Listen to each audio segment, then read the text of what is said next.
দুনিয়া কিছুই না, কিচ্ছু না দুনিয়া। সকালে আপনি না থাকলে আপনাকে বিকেলেই এরা মাটি দিয়ে আসবে। চোখ বন্ধ করে চিন্তা করবেন রাত্রেবেলা আপনি পৃথিবীতে নাই, আপনার স্ত্রী, আপনার সন্তান, আপনার প্রতিষ্ঠান, আপনার সংগঠন, আপনার সব কিছু কি থেমে আছে না চলছে? সব চলবে ভাই, কেউ থেমে থাকবে না, শুধু আমরাই থাকবো না। অতএব আমাদের কবরের চিন্তা আমাদেরকে করতে হবে। জ্ঞান অনুযায়ী আমল করি, অবহেলা না করি ইনশাআল্লাহ। 3 নাম্বার, আদর্শ পরিবার গঠন করেন। পরিবারটা হবে ডিনামাইট। রাষ্ট্র বিশ্ব কই যায় যাক, আপনার পরিবার যেন ইসলামের আদর্শের উপর থাকে। কারণ কু আনফুসাকুম ওয়া আহলিকুম নার, নিজে বাঁচো জাহান্নামের আগুন থেকে, পরিবারকে বাঁচাও। আপনার ছেলের ব্যাপারে সচেতন হন, মেয়ের ব্যাপারে সচেতন হন, স্ত্রীর ব্যাপারে সচেতন হন।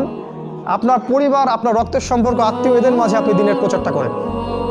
কোথায় কে জাহান্নামে যায় যাক, ওটার পরের চিন্তা আপনার, ওটা চিন্তা আপনার করতে হবে না। এখন আপনি আপনার পরিবারের দিকে ফোকাস করুন। যদি আপনি পরিবারকে ইসলাম